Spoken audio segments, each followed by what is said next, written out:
Everyone स्वागत है ਤੁਹਾਡਾ ਸਾਰਿਆਂ ਦਾ ਆਪਣੇ ਚੈਨਲ ਆਰਕੇ ਸਟੱਡੀ ਆਈਕਿਊ ਵਿੱਚ। ਅੱਜ ਆਪਾਂ ਕਰਾਂਗੇ attorney general and advocate general ਬਾਰੇ। ਜਿਹੜੀ ਅਟਾਰਨੀ ਜਨਰਲ ਹੁੰਦੇ ਨੇ ਉਹ ਸੈਂਟਰ ਵਿੱਚ ਹੁੰਦੇ ਨੇ ਤੇ ਜਿਹੜੀ ਐਡਵੋਕੇਟ ਜਨਰਲ ਹੈ ਉਹ ਰਾਜ ਦੇ ਅੰਡਰ ਹੁੰਦੇ ਨੇ। ਠੀਕ ਹੈ, ਦੋਨਾਂ ਬਾਰੇ ਹੀ ਕਰਾਂਗੇ क्योंकि बहुत छोटा टॉपिक है, इस ਲਈ ਜਿਹੜੀ है दोनों एक ही टॉपिक ਵਿੱਚ कंप्लीट हो जाएगी दोनों। स्टार्ट करते हैं आज ਦੇ MCQs। पहला क्वेश्चन है, भारत का पहला अटारनी जनरल कौन सी? भारत का पहला अटारनी जनरल ਜਿਹੜਾ है ਆਪਾਂ ਕਹਿੰਦੇ ਆ महान्यायवादी। इस क्वेश्चन का राइट आंसर ये होएगा MC सीतलवाड़ ਜਿਹੜੀ है भारत के पहले महान्यायवादी सी। ऑप्शन ए इज राइट है, MC Setalvad. Okay, option A जी सही है। अगला क्वेश्चन है, संविधान के भाग 5 ਵਿੱਚ ਕਿਹੜੀ आर्टिकल के तहत भारत ਦੇ ਵਿੱਚ ਇੱਕ अटारनी जनरल के पद का निर्माण किया गया है?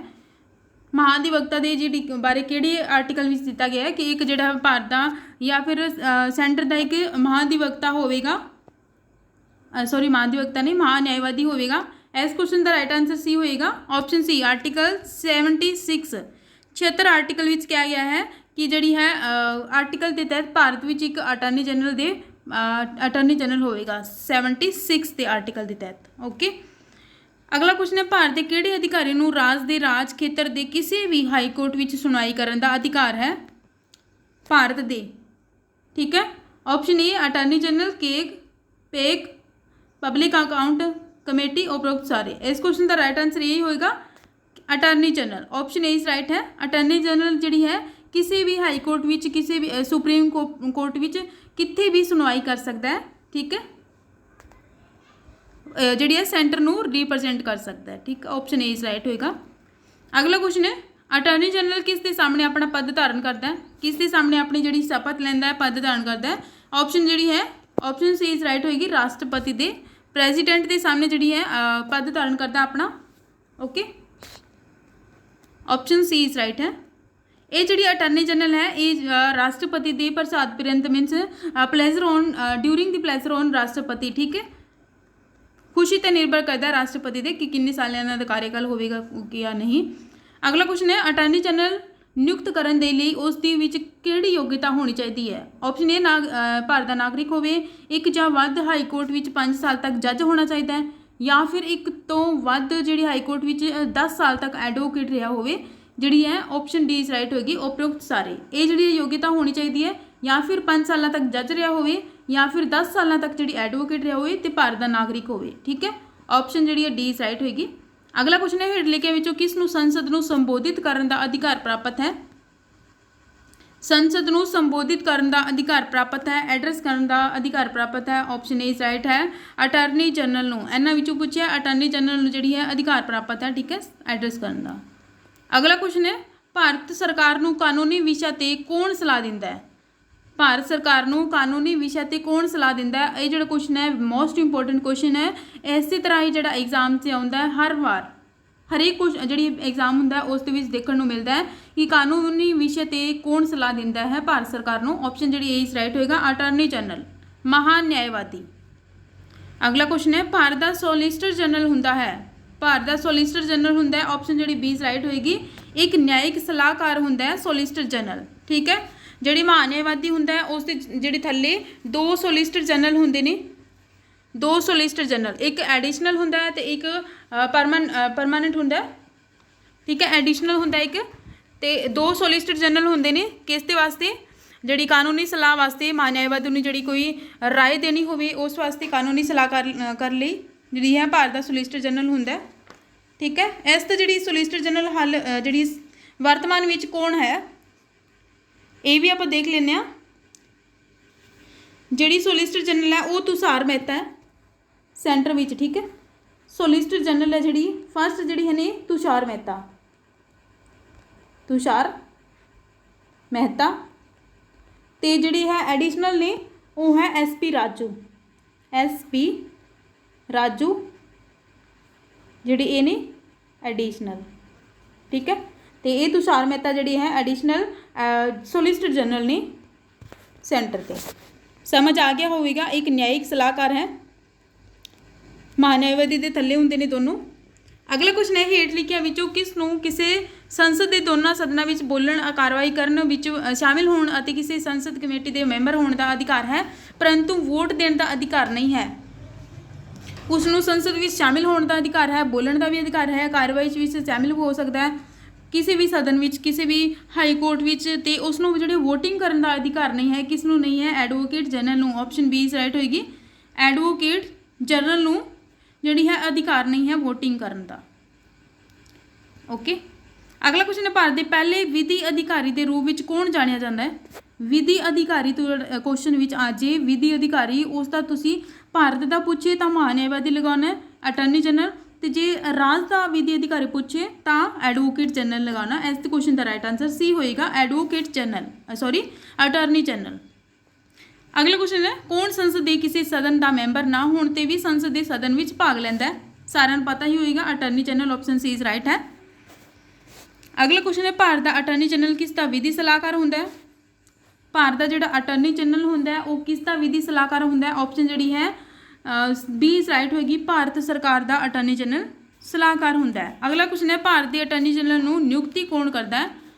ਅਟਾਰਨੀ ਜਨਰਲ ਦੀ ਜਿਹੜੀ ਨਿਯੁਕਤੀ ਹੈ ਉਹ ਕੌਣ ਕਰਦਾ ਹੈ? ਭਾਰਤ ਦੇ ਰਾਸ਼ਟਰਪਤੀ ਕਰਦੇ ਨੇ। ਆਪਸ਼ਨ ਸੀ ਇਜ਼ ਰਾਈਟ ਹੈ। ਅਗਲਾ ਕੁਐਸਚਨ ਹੈ ਅਟਾਰਨੀ ਜਨਰਲ ਦੀ ਨਿਯੁਕਤੀ ਰਾਸ਼ਟਰਪਤੀ ਦੁਆਰਾ ਕਿਸ ਦੀ ਸਲਾਹ ਉੱਤੇ ਕੀਤੀ ਜਾਂਦੀ ਹੈ? ਕਿਸ ਦੀ ਸਲਾਹ ਉੱਤੇ ਕੀਤੀ ਜਾਂਦੀ ਹੈ? ਜੀ ਮੰਤਰੀ ਪਰਿਸ਼ਦ ਦੀ ਸਲਾਹ ਉੱਤੇ। ਆਪਸ਼ਨ ਸੀ ਇਜ਼ ਰਾਈਟ ਹੋਏਗਾ। ਅਟਾਰਨੀ ਜਨਰਲ ਦੀ ਜਿਹੜੀ ਨਿਯੁਕਤੀ ਹੈ ਉਹ ਮੰਤਰੀ ਪਰਿਸ਼ਦ ਦੀ ਸਲਾਹ 'ਤੇ ਕੀਤੀ ਜਾਂਦੀ ਹੈ ਅਟਾਰਨੀ ਜਨਰਲ ਦੀ। ਓਕੇ, ਕਿਹੜੇ ਆਰਟੀਕਲ ਵਿੱਚ ਕਿਹਾ ਗਿਆ ਹੈ ਕਿ ਅਟਾਰਨੀ ਜਨਰਲ ਸੰਸਦ ਦੇ ਦੋਨੋਂ ਸਦਨਾਂ ਵਿੱਚ ਕਾਰਵਾਈ ਵਿੱਚ ਭਾਗ ਲੈ ਸਕਦਾ ਹੈ ਪਰੰਤੂ ਵੋਟ ਨਹੀਂ ਦੇ ਸਕਦਾ। ਆਪਾਂ ਪਿਛਲੇ ਪੜ੍ਹਿਆ ਸੀ ਕਿ ਕਾਰਵਾਈ ਵਿੱਚ ਭਾਗ ਲੈ ਸਕਦਾ ਹੈ ਬਟ ਉਸ ਨੂੰ ਵੋਟ ਕਰਨ ਦਾ ਅਧਿਕਾਰ ਨਹੀਂ ਹੈ। ਕਿਸ ਨੂੰ? ਐਡਵੋਕੇਟ ਜਨਰਲ ਨੂੰ। ਤੇ ਜਿਹੜੀ ਹੈ ਕਿਹੜੇ ਆਰਟੀਕਲ ਵਿੱਚ ਕਿਹਾ ਗਿਆ ਹੈ?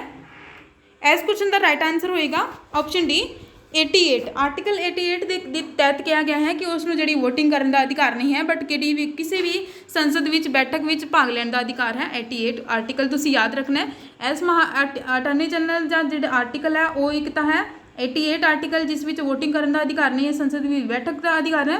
ਤੇ ਇੱਕ ਜਿਹੜਾ ਆਪਾਂ ਇੱਕ ਮਿੰਟ ਸਭ ਤੋਂ ਪਹਿਲਾਂ ਕੀਤਾ ਸੀ 76 ਆਰਟੀਕਲ। 76 ਆਰਟੀਕਲ ਵਿੱਚ ਕਿਹਾ ਗਿਆ ਸੀ ਕਿ ਅਟਾਰਨੀ ਜਨਰਲ ਹੋਵੇਗਾ ਇੱਕ, ਠੀਕ ਹੈ, प्रावधान किया गया 76। इसके दो ही आर्टिकल ने। अगला क्वेश्चन है वर्तमान विच अटॉर्नी जनरल कौन है? वर्तमान विच अटॉर्नी जनरल कौन है? जी ऑप्शन सी इज राइट होगा के वेणुगोपाल जड़े ने करंटली जड़ी है ना के वेणुगोपाल अटॉर्नी जनरल ने। Okay, option C is right है। अगला क्वेश्चन है अटॉर्नी जनरल का कार्यकाल कितना होंदा है? अटॉर्नी जनरल का कार्यकाल कितना होंदा है? ऑप्शन जड़ी है बी इज राइट होगी डी, ऑप्शन डी। जेकर तुहानूं ये ऑप्शन ना आवे कि राष्ट्रपति की इच्छा उत्ते निर्भर करता है फिर तो जी है 6 साल होगी, ठीक है। जे ये सॉरी 5 साल होगी, 6 साल नहीं। अटॉर्नी जनरल का जो टाइम पीरीयड होंदा है 5 साल ही होंदा है, ठीक है। अगला क्वेश्चन है कि जी इच्छा राष्ट्रपति की इच्छा उत्ते निर्भर करता है। जे तुहानूं पूछे कि ए ते डी दोनों ए ते बी दोनों होणगे तो 5 साल तो राष्ट्रपति की इच्छा उत्ते दोनों ही ऑप्शन सही होएगी। अगला क्वेश्चन है अटॉर्नी जनरल वध तो वध कितना समा तक अपने पद उत्ते रह सकता है? वध तो वध समा किन्ने समय जिहड़ी है रह सकते हैं? ऑप्शन जिहड़ी है बी इज राइट होगी 65 ईयर तक जिहड़ी है एज तक अटॉर्नी जनरल अपने पद उत्ते रह सकते हैं, ठीक है। अगला क्वेश्चन है अटॉर्नी जनरल अपना त्याग पत्र किस नूं दिंदे ने? ऑप्शन जिहड़ी है ए ऑप्शन राइट होएगी राष्ट्रपति नूं, प्रेजिडेंट नूं। अगला क्वेश्चन है राज के एडवोकेट जनरल विधि सलाहकार है और ये जिहड़ी है एडवोकेट जनरल वाले क्वेश्चन आ गए हैं।